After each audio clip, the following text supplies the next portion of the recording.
May school of thought. Pogi points lamang daw ang ginagawang ito o ang ginawa ni PBBM na mahiya naman kayo. Mismong si PBBM di umano ang mastermind. Ang kanyang pinsang si Martin Romualdez Marcos. Hindi siya Marcos. Romualdez lang siya, walang Marcos. At ang Senate President na si Escudero, ang kanyang mga bagman sa kurakutan ng flood control funds. Sa kabilang banda, may school of thoughts din, school of thought, na walang kinalalaman si PBBM sa kurakutan, dahil kung meron, abay, bakit nga naman niya ilalagay ang kanyang sarili sa balag ng alanganin?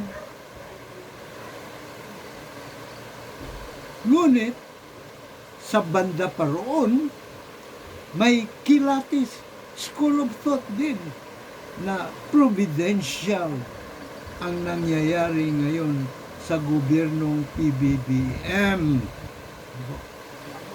As in, iminumulat ni PBBM tayong puwersa 99.9% sa pera sa tunay na dahilan kung bakit pinatalsik sa pwesto ang kanyang ama na si Apo Marcos Sr.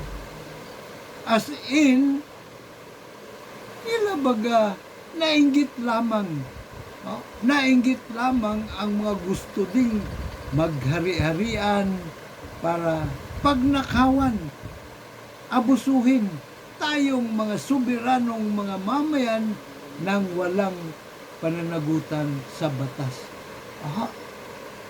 Gusto nila sila na naman ang manggitata sa nakaw na kayamanan, pero ligtas sa pananagutan sa batas. Ang kahindik-hindik na tanong na nagmamakaawa para ating itanong sa ating mga sarili. Bakit nga ba ligtas sa pananagutan sa batas halos lahat, kung hindi man lahat, ng mga salot na kurakot na nakapwesto sa gobyerno? Bakit? Yan po ang ating kikilatisin.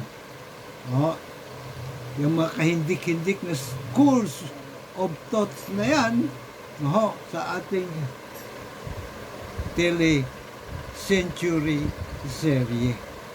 Tele-Century serye na ating pinamamagatang korupsyon.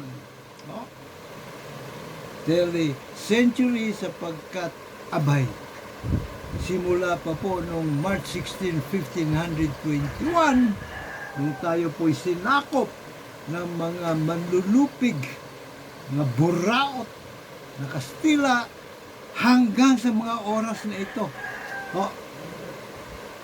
Patuloy po nating inaasam-asam ang makatarungan at makataong lipunan na maaari lamang mangyari sa ilalim ng diwa ng tunay na demokrasya. So ating pong journey to democracy o paglalakbay hanggang patungo sa isang umaga kung saan demokrasya na ang umiiral sa bansa sa pamamagitan nating mga soberanong mga mamayang Pilipino bilang mga hurado sa hukumang trial by jury of we, the sovereign Filipino people. Yan naman po kayo. Andito lamang po ako. Kapit lamang po kayo. Baka kayong malaglag sa inyong mga uupuan sa aking mga ilalapag na argumento rito batay sa kilatis sentido común. Hey! Good morning, ladies and gentlemen of the jury. Puwersa 99.9% sa Puwersa Luzon, sa Visayas, sa Mindanao, maging sa man po kayong sulok ng mundo. Yung pong naunang bahaging yon, hindi po natin kinabit. Gusto nating subukan. Subukan kung alin ang mas maganda. Nakakabit po yung ating microphone. O kaya ay hindi siya nakakabit. Galing ng palusot ko. Ano po? Totoo. Nakalimutan ko. Nag-moments ako. Cheers po muna. Moments. Moments ng mga senior seats.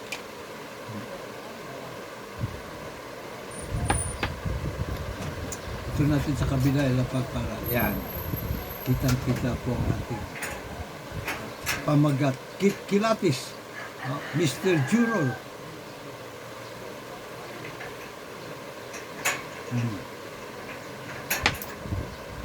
Dr. Sixto Kilatis Lagari po. PhD Public Administration Honoris Causa ang inyo pong abang lingkod. Bago lahat, nahirit po muna ng konti suporta. Ang inyo po pag-like, pag-share, at pag-subscribe ng libre din lang naman po sa ating pong Juror YouTube Advocacy channel ay malaking ambag na po sa ating advokasya na kapakipakinabang para sa halos lahat sa atin.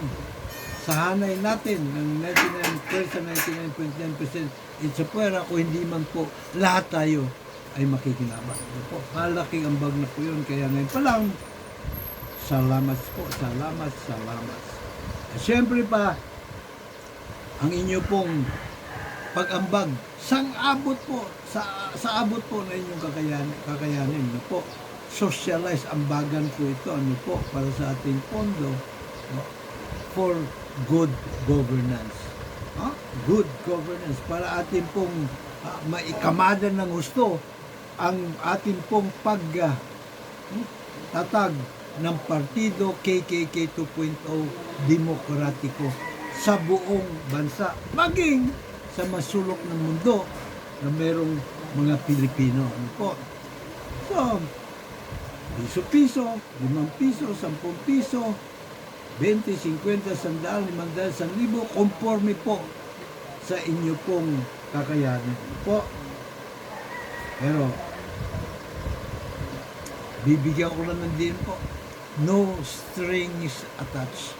Maging yung mga kumpanya po, korporasyon na nais po na makipagbayanihan sa ating ambagan for good governance, abay, welcome po. Huwag naman po sobra-sobra at wala pong string attached. Ano po? Hindi po pwede ang kalakaran ng mga politiko ngayon. Actually, mga kawatan sila eh. Nagkukunwari lang ng mga politisyan ng mga inayupa na kung ano man ang iyong ambag, may kapalit na kurakotable funds. Pwede kayong humirit ng mga proyekto sa gobyerno pagdating ng panahon, pero dadaan tayo sa tamang proseso. At makontento na lamang po kayo sa kung magkano po ang dapat nakikitain. No po, sa alinsunod sa kagandahang asal, alinsunod sa batas. Hindi po pwedeng lutuin ang mga proseso ng bidding, etc. So, para naman po maliwanag ho tayo. At ang ating pong partido KKK 2.0, demokratiko ay plata-plataforma, hindi po pera-pera. Para maliwanag po tayo riyan. Sa lahat po na gusto makipagbayanihan, kailangan puritan po tayo. Kapakanan talaga ng sambayan ng Pilipino, ng puwersa 99.9% sa pera, ang ating isinasaalang-alang po rito sa demokratikong proseso. Oho, huwag ho kayong umasa na kayo kapag kayo ay sumali rito ay magkakwarta kayo katulad ng mga nakaugalian sa mga tarapo o mga tradisyonal na pamumulitika. Wala po sa atin yan. Yan nga po ang ating pinagsusumikapan na mabuwag. Yung padrino system, no? Yung palakasan, yung pang-uuto at pangguguyo, sloganeering na pamumulitika. Yan po ang atin pong bibigyan ng wakas. Tutuldukan po natin. Hala, sige! Tara na sa ating pong kilatisan. Ano man po ang inyong opinion, palapalagay, kuro-kuro, pananaw dito po sa aking inilalapag na topic. Huwag ko kayo magatubili na ilapag ang inyong komento sa comment section. Po, pabor man o kontra sa diwa ng demokrasya. Hindi ako magagalit sa inyo, pero siyempre, kung hindi ako conforme sa inyong sentido komon, abay, huwag nyo din naman po akong pagbawalan na ito ay kontrahin. Ganon din po kayo. Magkontrahan ho tayo nang sa ganon ay magkaroon ng matalinong pagpapasya. The rest of us, na hindi nagkukomento, nakikinig lang, na tumatangyan lang, tumitingin lang, kung nag-iisip ang mga yan. Para mabigyan po sila ng matalinong basyan kung sino ang dapat kinakampihan. Ariglado! Ariglado! Sige, umpisan po natin. Una ay pogi points lamang daw po ito para kayo. Ang ginagawa ngayon ni Pangulong Ferdinand Bongbong R. Marcos Jr. Na mahiya naman kayo!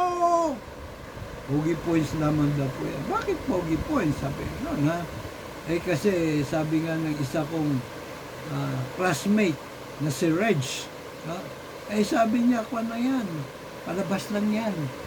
Baga muro-muro lang yan. Muro-muro na lang yan.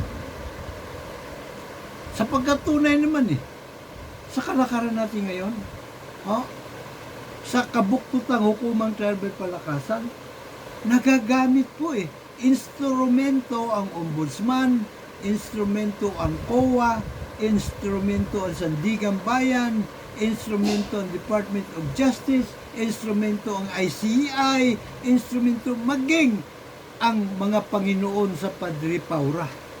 Not necessarily the Supreme Court, pero po yung mga mahistado. In particular, yung 13 Judas mahistado. Instrumento ng mga traidor at kawatan sa pamahalaan na naghahari-harian. Mga kababayan po man din po natin ngayon. Napatarsik na nga natin. Yung po mga dayuhan at pumalit naman yung sarili natin mga kababayan. So, meron po talagang batayan si classmate Reg. Na ito posibleng muro-muro lang, dahil pa pwedeng ang akusahan lang, sasampahan lang ng kaso ay yung mga kalaban. At maging kahit masampahan ng kaso yung mga kalaban, ay ba hindi po tayo pwedeng magpakakampante na talagang uusad yung kaso, gugulong. Gugulong ang gulong ng katarungan. Di po. Sapagkat habang kinakaso, siyempre yung kinakasuhan, lalo na kung bilyones na kulimbat o trilyones, ay hindi po pwedeng matutulog lamang yan sa pansitan na hindi gagawa ng pamamaraan. Siyempre, kukot sa bahay niyan. Kung sino yung may hawak ng kapangyarihan, in this case ngayon, si Pangulong Bongbong Marcos, siya pong nakapagdikta sa lahat ng sangay ng gobyerno, including Kwarta Suprema. Mga maestado. Hindi naman siguro lahat ng maestrado ay tado. Pero, ang Pangulong Bongbong Marcos lang ang may bukod tanging kapangyarihan na magdikta kung gugustuhin niya. So, maaring maghanap sila o kaya dumirekta sila kay Pangulong Bongbong Marcos o maghanap sila ng kapit no, sa paligid ni Bongbong Marcos na magagamit nila para sa kanila. Siyempre, mag-o-offer siya ng suhol. Ito yung nanakaw ko, 1 trilyon. Pwede ba? Sa'yo na yung kalahati. Siyempre, mag-aarimuhan yung mga yan. Ano kalahati? Ba't kalahati lang? Suri mo lahat. Bay busay. Ano naman yung pagod namin? Di ba? May ganong factor eh. O kaya, pwede rin sabihin, nung inaakusan, boss, magulos dili ka. Meron di kaming hawak na ebidensya laban sa'yo. Antayin mo lang, pag ikaw naman ang nawala sa pwesto, kami naman ang babardagol sa'yo. Ganon na nangyayari, di po ba? Parang, paikot-ikot lamang po ang gulong ng kawalan ng katarungan. Minsan, nasa ibabaw, minsan, nasa ilalim. Parang, babae ang sabi nila. Babae, sapagkat minsan ang babae ay nasa ilalim. Minsan nasa ibabaw. Ibabaw ng kapangyarihan ng lalaki. Maraming lalaki ngayon under desire na eh. Kung ano ang iuutos sa kanila. Kung babardagulin sila ng mga babae, ganun-ganun na. hindi na sila sumasa ilalim o nagpapailalim. Ay, nako. So, kapag ikaw naman ay kakampi ng taga Malacanang, abay, protektado ka.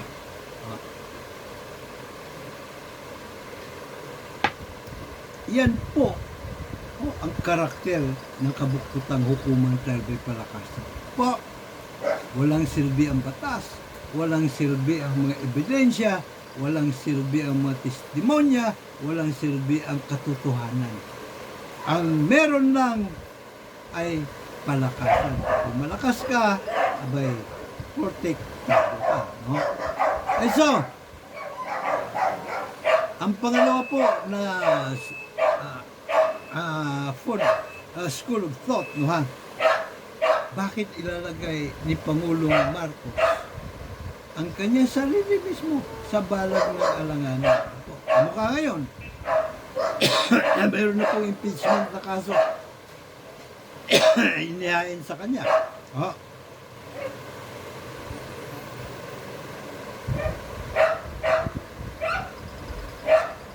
Aprobado na po.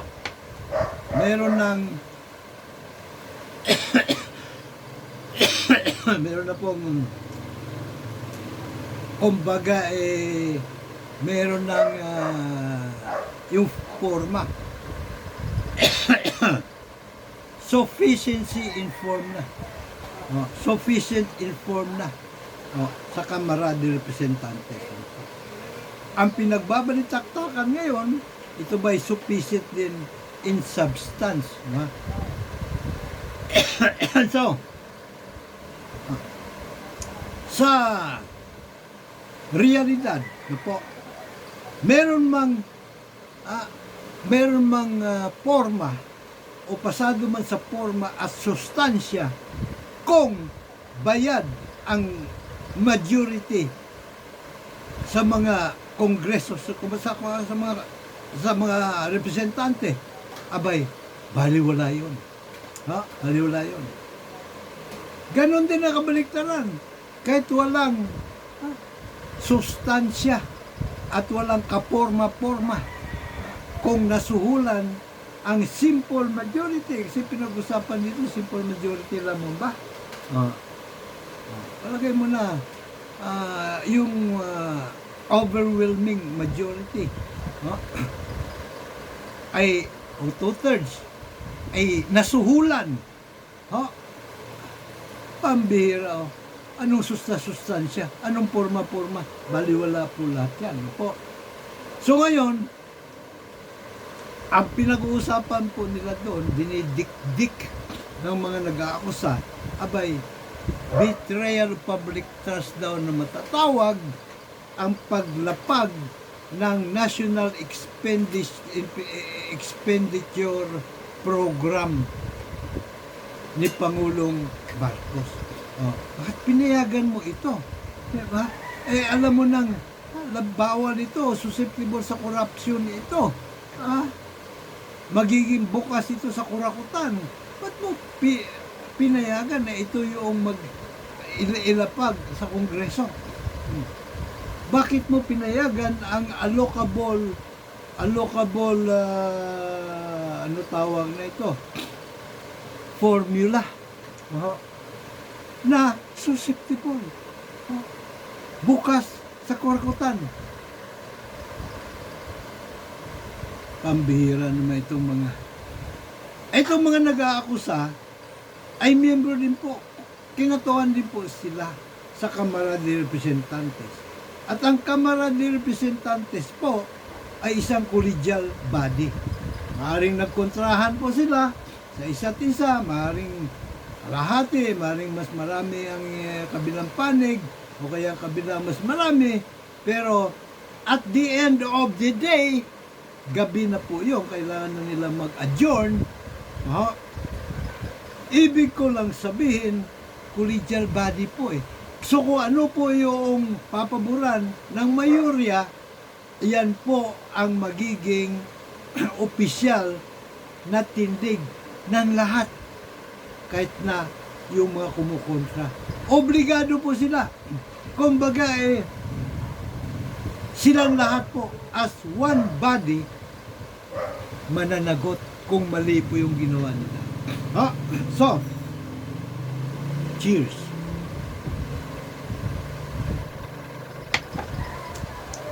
Ito pong National Expenditure Program ng Pangulo, ng Executive Branch, ilalapag po ito sa Kongreso para po aprobahan ng dalawang kapulungan, maaring kamadahing muli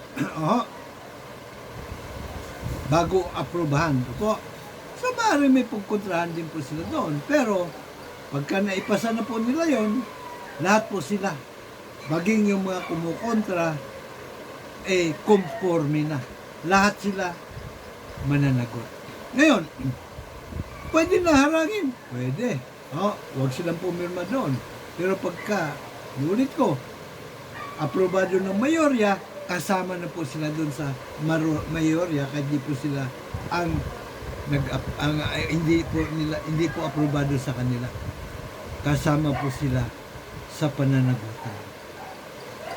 So isang malaking kaungasan po na ang isa, kung sino man sa kanila, marami man sila, ay akusahan ang sarili nilang kapulungan. Hindi lamang po ang Kamara de Representantes po ang may pananagutan, sila lahat pagka inaprobahan nila yun. Pati na rin po yung Senado. So pati yung mga senador, pabor man o kontra doon, kumot inaprobahan po nila in general po anong mayorya, lahat po sila may pananagutan. Sa madaling salita, ang pinananagot po rito ni Natinio ay yung kanang mga sarili, kasama na, pati yung mga kumukontra doon sa Senado, lahat ng mga senador, kasama sa kanilang pinananagot sa impeachment complaint na ito laban kay Pangulong Bongbong Marcos. Now, Providential School of Thought. Tila baga ginamit ng Panginoong Diyos si Pangulong Bongbong Marcos para gisingin tayong mga Pilipino. Lalo tigit tayong nasa hanay ng pwersa 99.9% sa pera sa tunay na kalagayan ng ating bayan. Sa tunay na anyo, hugis, mukha, kulay ng korupsyon. Tila sinasabi ni Pangulong Bongbong Marcos rito, alam nyo, itong mga nagpatalsik sa aking tatay sa Malacanang, inggitero-tinggitera lang ang mga ito. Naiinggit lang sila dahil ang gusto nila, sila naman ang maluklok sa pwesto at sila naman ang magnakaw, mag-abuso. Sila naman ang manggitata sa nakaw ng kayamanan na ligtas sa pananagutan sa batas. Di nga ba ganun nga ang nangyayari? Nung maluklok ang Cory administration, Marami pong kasama doon. Mga makakaliwa. Mga komunista na gusto din maghari-harian. Hey, mga komunista!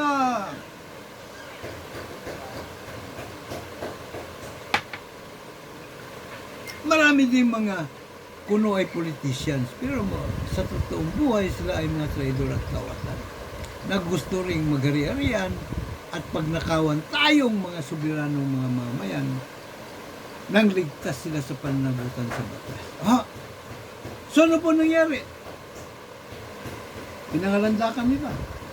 Ang 1987 Constitution daw ay social justice.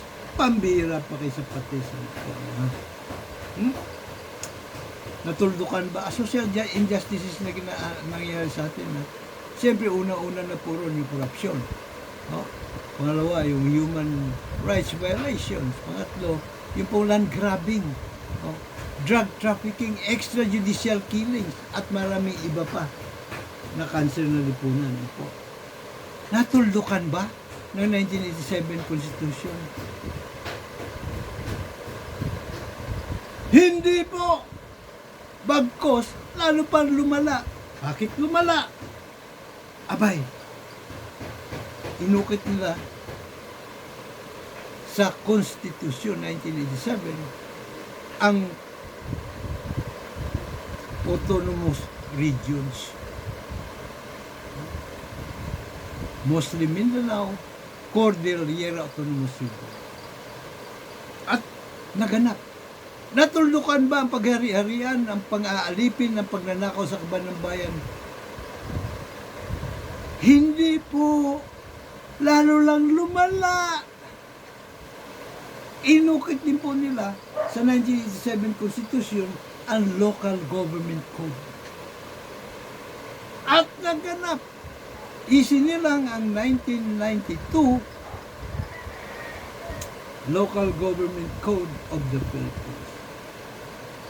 Natuldukan ba ang korupsyon, ang paghahari-harian, ang pang-aabuso sa karapatan ng isang bayan ng Pilipino, ang land grabbing? Hindi po. Lumala pa lalo. Dumami lalo ang mga hari, ang mga naghahari-harian. Lahat ng mayor, hindi lang presidente, pwede na rin maghari-harian sa kanyang bayan sapagkat hawak po niyang poder na kapangyarihan, hawak niyang pulis ang militar, hawak niyang susi ng kahadihiro.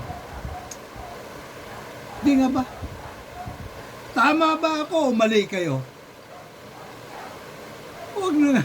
Ang bira itong mga ungas na framers ng 1987 Constitution. Mabuti ka mo, hindi pa na isabatas ito pong anti-political dynasty. Sapagkat lalo lang po itong patitingkarin, palalalain ang korupsyon, ang paghahari-harian, pang-aalipin ng mga kingmaker. Sapagkat ito, halimbawa, itong mga nasa may political dynasty, member ng political dynasty sa ngayon, sabihin na natin pagbawal na. Pagbawal na lahat, 101%. Anong posible nang gawin? Pwede silang makipag-alyansa sa mga politiko sa kanilang mga lokalidad. Alyansa tayo. Ito yung kasunduan natin. Ito yung pondo. Ako na ang bahala sa pondo. Sabihin ng political dynasty, kung na bahala sa pondo, marami na ako nakurakot. Pero ito yung kasunduan natin. Bla bla bla, bla bla bla. Iluluklok ko kayo na mayor dito, gobernador, etc. etc. Senador, congressman. Pero hati tayo sa makukulimbat. Pwedeng ganon. Diba? O kaya, ano pa ang posible?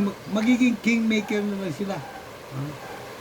Sila na magpapatakbo ng mga gusto nilang patakbuhin sa pwesto. Na hindi na kamag-anak. Pero hawak na sa liig. Siyempre, pipiliin nila yung mga pordoy, walang kwarta. Ikaw, halika dito, tumakbo ka.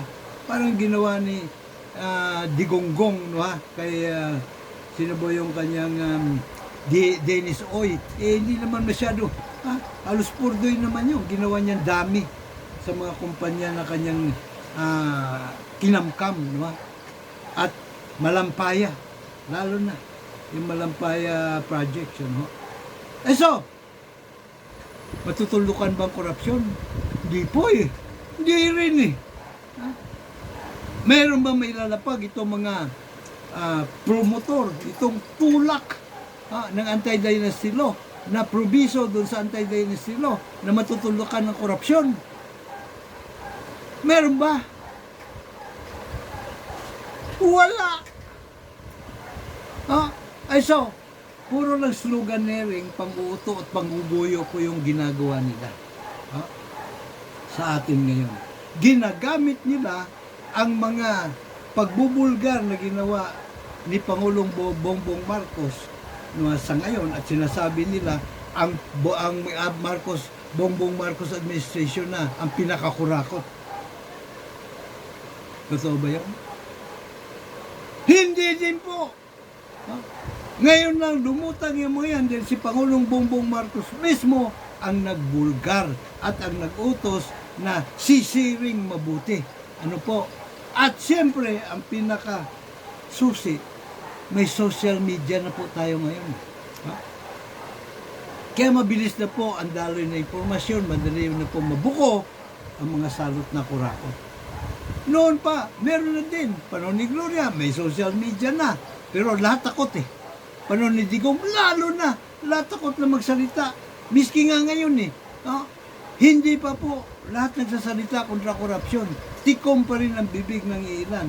Siyempre, hindi po natin masisisi yan pong mga alipores, yung mga kasabwat, yung mga trolls, yung mga anay sa hanay, kumbaga, natin mga soberanong mga mamamayang Pilipino, dahil sila po ay sagana sa momo at buto-buto. Ano po yung momo at buto-buto? Kumbaga, habang kumakain sa isang hapagkainan, ang mga salot na kurakot, ito po mga traidor at kawatan na kuno ay politicians, yung pong kanilang mga alipores, yung mga anay sa hanay nating mga soberanong mamayang Pilipino, nasa ilalim ng mesa. Nag-aantay na may tumalsik mula sa bibig ng mga salot na kurakot, ng mga momo. At may itatapon ng mga buto-buto. Yan po ang nangyayari sa ating bayan. Kakalungkot. And so, ito po ang sentido ko muna dito. Yung pong mahiya naman kayo ni Pangulong Bongbong Marcos, higit sa aasa tayo na may mapapanagot, asa pa ba tayo may mapapanagot? Hukuman Tribal Palakasan. Siyempre, kanya-kanyang kamutan sila ng likod yan. Marisinampan ng kaso, pero kung matutuluyan man, patutulugin yung kaso pagdating ng panahon, idideklarang null and void o ab initio o maghahain lang po sila ng petition for demurrer of evidence. O kaya petition para kontra doon sa gamit ang batas na justice delayed is justice denied. Absuelto na sila. Pero sa likod po noon, nagkakasuhulan. Posible mangyari yun. So higit doon sa aasa tayo na may mapapanagot, dito po tayo mag-focus. Mag-focus sa pagmumulat na ginagawa ni Pangulong Bongbong Marcos. Pagmumulat sa kabuktutang hukuman trial by palakasan umiiral sa bansa na siya pong instrumento ng mga traidor at kawatan. Pagmumulat na bawiin, wag nating isuko sa gobyerno 101% ang ating pong patriotikong obligasyon na siguraduhin na ating lipunan, ating gobyerno ay makatarungan at makatao. At panggigising, ginigising po tayo ni Pangulong Bongbong Marcos sa matagal ng pagkakahimbing. 133 anyos ago, inilapag na po ni Gat Andres Bonifacio at buwis buhay na ipinaglaban 10 na ating mga ninunong katipunero ang pagtatag ng malayang bayan ala demokratikong Amerika, demokrasya sa Amerika. Pinalawig o pinalawak na palalawakin na sangguniang bayan, ugnayan ng mga nanunungkulan at ng mga soberano mga mamayan at karapatan nating mga soberano mga mamayan Pilipino sa hukumang trial by jury of we, the sovereign Filipino people, ang pundasyon, esensya at puso ng demokrasya, ang kambal tuko ng demokrasya, the epitome of democracy. Tinulugan po natin ng 133 anyos na. Simula po ito noong 1892. Nung tinatag ni Gat Andres Bonifacio ang kataas-taasan, kagalang-galangan, katipunan ng mga tunay na anak ng bayan na ang diwa, layunin, dakila at dalisay. Pagtatag ng malayang bayan, mas pinalawak na sangguniang bayan, powered by hukuman trial by jury of we, the sovereign Filipino people, justice system. And so, ang simulaing ito ni Gat Andres Bonifacio na sinuportahan po natin mga ninunong katipunero 133 anyos ago, nais na ipagpatuloy ni Emmanuel Manny Pacquiao para knock out ang kurakot.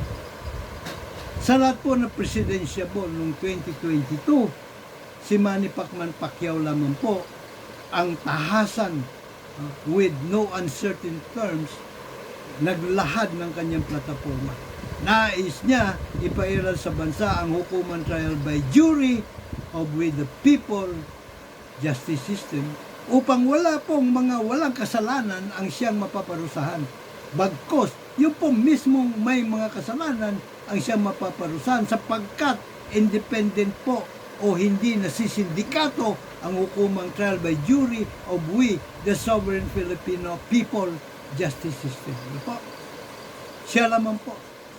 Although kumonforme po si BP Leni Robredo, pero hindi po niya tahasang sinabi na siya din po ay pabor sa pagpairal na hukuman trial by jury of we, the sovereign Filipino people. Ganun pa man, kung ako po masusunod, abay ito po ang una ko pong i-endorso bilang Pangulo at pangalawang Pangulo. Manny Leni 2028. Ano po? Pero dito po sa ating partido, KKK 2.0, masusunod po ay ang mga miyembro. So, lahat po tayo ay may karapatan. Hindi lamang po mag-endorso na ating gusto maging Pangulo at mga senadores at lahat ng mga halal na posisyon, kundi lahat po tayo ay maaring maglapag ng atin pong saloobin, sa ating kagustuhan na tumakbo sa 2028 sa anumang pong halal na posisyon. Hindi po ang pamunuan ng partido magdidesisyon, kundi po yung mga miyembro kapag po sumobra ang bilang sa kakailanganing opisyal. Halimbawa, pagka-Pangulo, isa lamang po. Vice Pangulo, isa din lamang po. Pero ang mga gusto magkandidato ay 100, 1,000, yung pong pamuno ang mga miyembro po sa ilalim ng demokratikong proseso ang magpapasya. Majority rule. So yan po ating kalakaran po dito. At plataforma po ito. Hindi pera-pera. Kung kayo po ay may kakayanan, marami po sa atin, milyon-milyon po tayo eh. Ang pwersa 99.9% sa pera.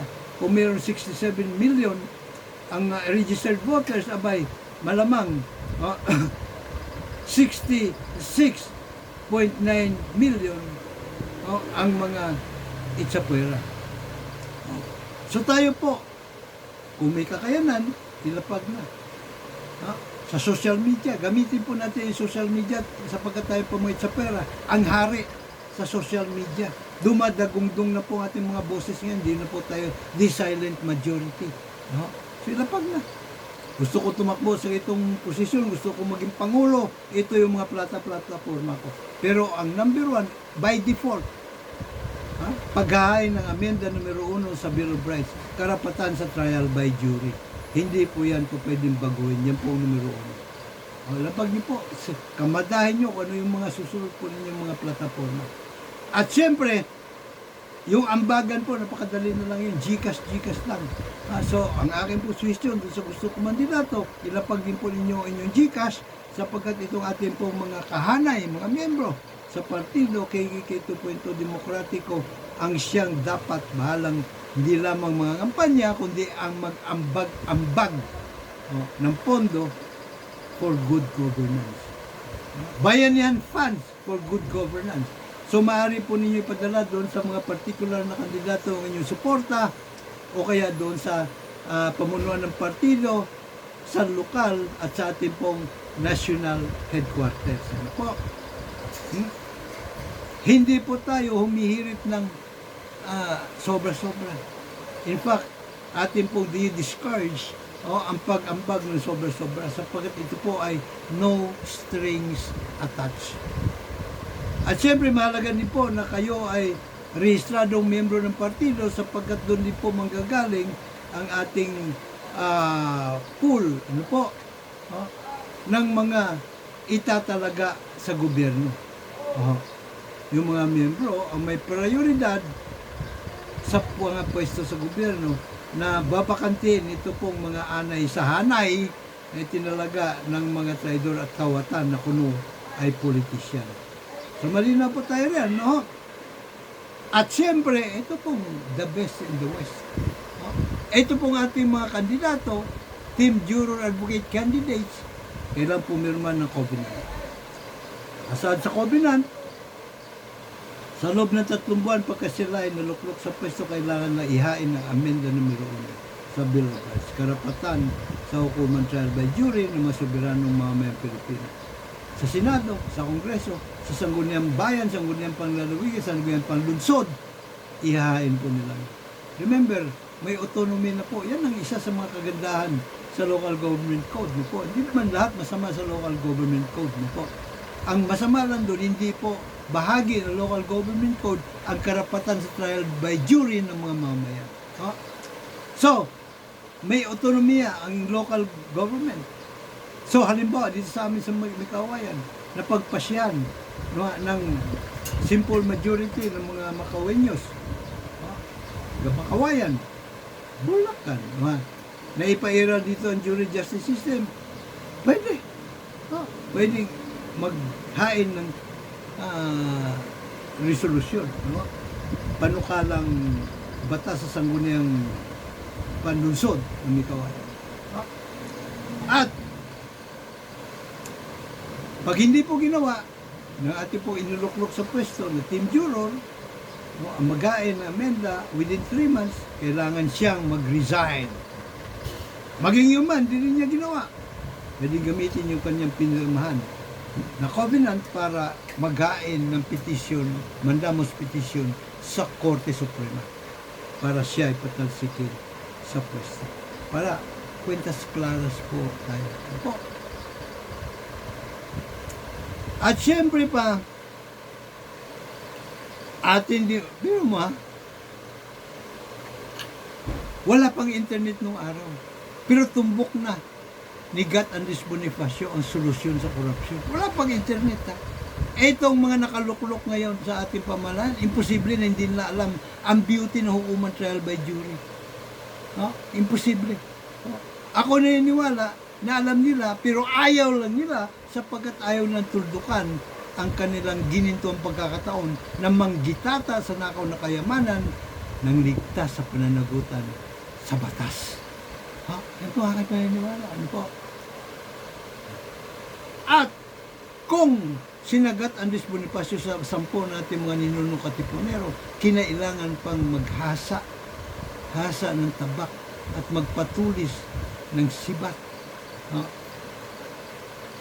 At buwis buhay na ipaglaban ang malayang bayan, sangguniang bayan, at karapatan sa trial by jury o hukuman trial by jury with the sovereign Filipino people justice system. Tayo po ngayon, tayo mga pwersa at sa pwera sa ngayon, 99.9%. Isang sagradong boto na lang ating pong armas ni gagamitin. Hindi po tabak at sibat, hindi baril at bala. Isang sagradong boto na lang. Yan ba naman ay hindi pa natin kayang gawin? Imposible. At siyempre, kailangan din po nating tutukan. I-Jaworski ang kumulikotong. Kasi ito yung bumababoy sa ating mga boto. Hindi po totoo na bobotante tayong mga Pilipino. Ang totoo mga bobo, yung po umaakusa na bobotante tayong mga Pilipino. Sila po ay mga kasabwat ng kumulikotong na nagkakasa ng dagdag bawas, electronic dagdag bawas. So atin po silang I-Jaworski. I-Jaworski.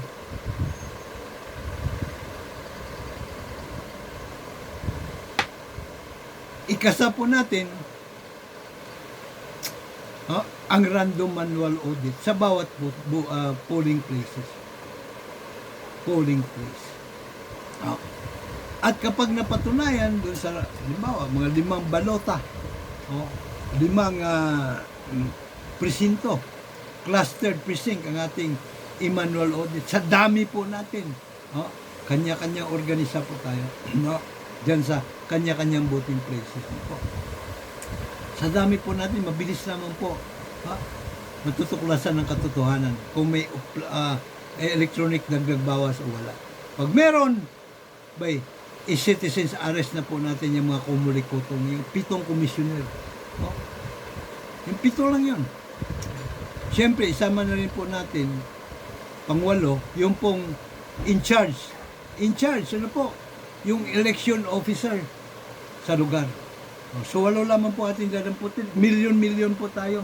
Panigurado, hindi po sila poprotektahan ng mga pulis. Yung mga pulis, kasama din po natin yan, mga itsapwera din, karamihan sa kanila. Ang medyo mauutol at maguguyo riyan ng mga salot na traidor at kawatan, yung po mga opisyal nila, yung mga hiniran. Mangilan-ngilan lang yan. So by and large, hindi po sila poprotektahan ng pulis at sundalo. Again, ang ating pong isinusulong dito ay demokratikong proseso. Hindi po tayo nagmumungkahi ng regular na revolusyon o himagsikan. Nagawa na po yan ng ating mga ninuno sa pangunguna ni Gat Andres Bonifacio. Ang gamitin po natin ngayon ng ating pong karapatan sa pagboto. Right to suffrage. Isang sagradong boto equals makatarungan at makataong lipunan. Kapag nagkaisa po tayo, gamit ang bigkis ng pagkakaisa na karapatan nating lahat sa hukumang trial by jury of we, the sovereign Filipino people. Sa mga susunod na pagkakataon, atin po i-discuss yan, ang kahalagaan ng grand jury at trial jury, at siyempre ang susunod po rito yung halalan naman natin, magiging topic po sa ating century series, journey to democracy. Meantime, sama-sama po natin hamunin in no particular order na maging bahagi ng ating pong juror advocacy, maging bahagi po nating Team Juror 2028, si Manny Pacquiao, in no particular order po ito, nasa atin po pagpapasya, mayorya sa atin, kung sino po ang magiging Pangulo, o opisyal nating itutulak maging Pangulo, maging pangalawang Pangulo, senadores, etc. So Manny Pacquiao, Coco Martin, Antonio Carpio, Antonio Trillanes IV, Major General Renato P. Miranda, Colonel Ariel Querubin, Ricardo Pinson, Norman Pamintuan, Attorney Batas Mauricio, Vico Soto, Tito Soto, Ping Lacson, Lenny Robredo, Laila de Lima, Heidi Mendoza, Luke Espiritu, isama po natin yan. Chel Jokno, isama po din po natin yan. Cielo Magno, isama po natin yan. At syempre, lahat po, tayo sa hanay ng 99.9% sa pera. Ilapag po ninyo kaagad. Gamitin natin ang social media, yun po ang ating potent weapon. Yun po ating nuclear weapon. Nuclear weapon. Natin pong pwersa 99.9% sa pera, ang social media. Gamitin po natin yan. Lapag natin ang ating mga pagnanais na kandidato, ano ating mga plataforma para makumbinsi po ang ating mga kapwa at sa pera. Naway, ako po ay nakapag-contribute po sa paghubog ng inyong pong sentido komon. Pagmumulat sa tunay na anyo, kulay hugis ng demokrasya, sa realidad kung ano po hukuman trial by palakasan na umiiral sa ating bayan at kung paano po ito babaklasin natin at palitan ng hukuman trial by jury of with the sovereign Filipino people justice system. Po, maraming salamat po sa inyong panahon sa panunod at narinawa. Paki-share po itong ating pagmumulat na ito. Paki-like ang ating Juror Advocacy YouTube channel at mag-subscribe na rin po kayo. Libre din lang naman po. Opo. And so, kung pa rin po inyo laging nakanta maglingkod, Mr. Juror Dr. Sixto Kitkilatis Lagari po lamang, PhD, Public Administration Honoris Causa, and dapat lang, juror ka. May God bless us all. May God bless Philippines.